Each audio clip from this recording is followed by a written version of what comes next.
நாங்க படுற பாதிப்பு ஒரு நாள்னா உங்க கீழே இருக்கிற அதிகாரிகள் வந்து எங்க ஏரியாவை கண் நோக்கி பாக்குறாங்களா? நாங்க வந்து நாட்டுல வாடுறோம். மலேரியா, டெங்கி ஜுரம், அந்த ஜுரம் வந்தா ஆஸ்பத்திரியில ஒரு கொசு வலைய கட்டி காப்பாத்துறேன்றீங்க. இன்னத்துக்கு அந்த கொசு வலைய கட்டுறீங்க? ஜீவிக்கணும், உயிரோட வாழணும். எங்க குழந்தை குட்டிங்களை எட்டிக்கு நாங்க எங்க போவோம்? காவா தண்ணிக்கு நாங்க அகதிகளா ஓடுறோம். நாங்க ஓட்டு போட்டு எங்களுக்கு என்ன பலனுக்குது?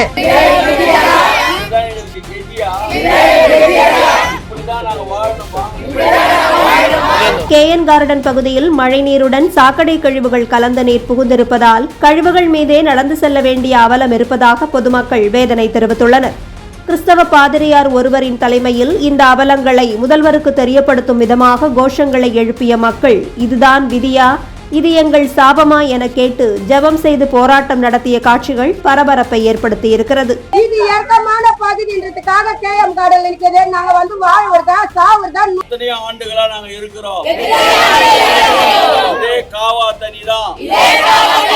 இந்த காவா தண்ணியிலே எத்தனை அரசியல்வாதிகளை பார்க்கிறோம். நாங்க யாராவது மறித்தால் பொறுப்பெடுத்துக் கொள்ள வேண்டும். கடந்த ஆட்சி வரும்பொழுது 6 நாள் தண்ணி நின்றது. இங்க தண்ணி அகற்றவே படவில்லை.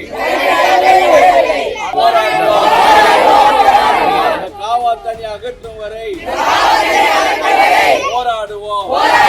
கொசினாலும் சேறு சகதினாலும் அநேக புழுக்கள் எங்களுடைய மலத்தை கழித்து அதிலேயே நாங்கள் நடக்கிறோம். முதல்வருக்கு தெரியப்படுத்துகிறோம். இந்த தொகுதியுடைய எம்எல்ஏக்கு தெரியப்படுத்துகிறோம். மலத்திலே நாங்கள் நடக்கிறோம். கவுனி மாறுறோம், எல்லாரும் மாறுகிறார்கள். ஆனால் எங்க இடம் மாறவில்லை. யாரு தீர்ப்பார்கள் என்று தெரியவில்லை.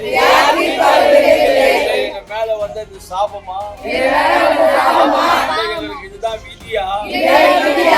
இதுதான் எங்களுக்கு கெதியா? இப்படிதான் நாங்க வாழணுமா? மற்றவங்க எல்லாம் நல்லா இருக்கணுமா? தமிழக அரசு